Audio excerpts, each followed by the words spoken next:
Everyone, my name is Deborah Lassiter, and today I'd like to talk with you. I'd like to speak with you about something I struggle with. Perhaps it's something I will struggle with for the rest of my life, and that is the difference between serving God and being God's servant. As a believer, there are many of us who desire wholeheartedly for the Lord our God to be pleased with us. Therefore, we find ourselves volunteering or looking for a way to serve Him.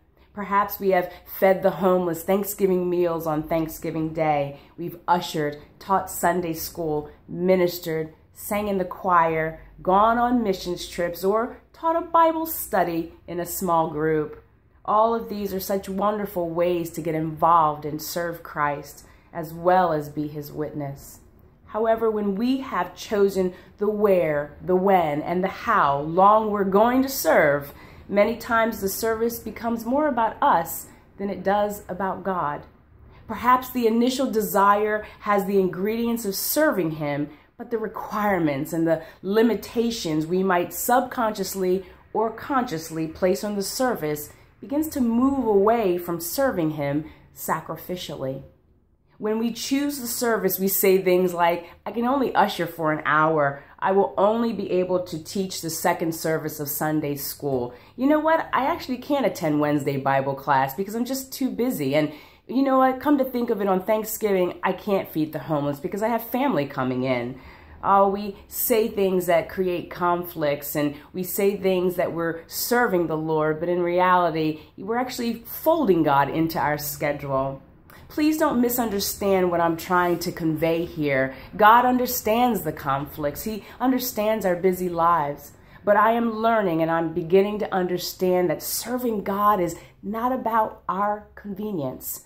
It's not about feeling empty on the inside, only to fill up our schedules, hoping to feel needed and appreciated and respected when we actually serve God. In short, what I am learning is the difference between serving God and being God's servant is God chooses the need, the how, the when, and the why. God is the one that chooses, and as His servant, we choose the hard yes. Richard Foster, the author of Celebration of Discipline, one of my favorite books, I believe he says it best. If true service is to be understood and practiced, it must be distinguished clearly from self-righteous service. True service ministers simply and faithfully because there is a need. It knows that the feeling to serve can often be a hindrance to true service. It refuses to allow the feeling to control the service, but rather the service disciplines the feelings.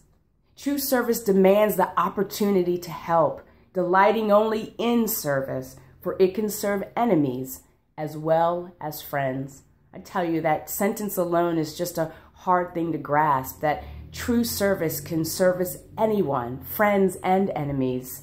When I read this passage, my heart sank, because when God chooses the capacity, when He chooses the when, the where, and the how in the assignment, the call, it's not about us, but God choosing the intensity and the pain in which we might serve.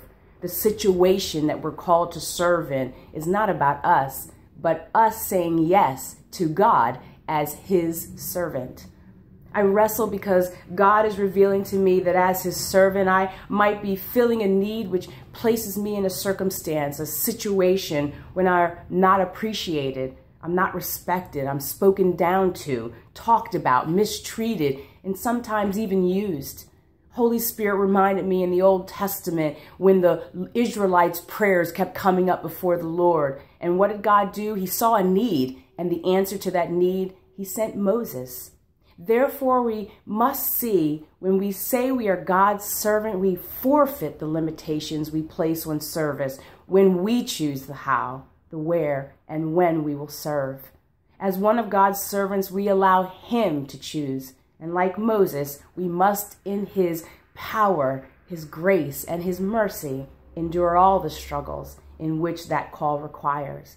Many times there's pain in that struggle. There's tears, there's trials, and then a lot of times and many times there's overcoming and there's triumphs. Serving God has never been about us, but the need God has in His beautiful landscape called redemption. So in the end, I pray we will all continue to serve, but to really understand the courage, the discipline, and the depth it takes to truly, truly be God's servant. Until next time, keep taking care of one another, and I'll see you next week.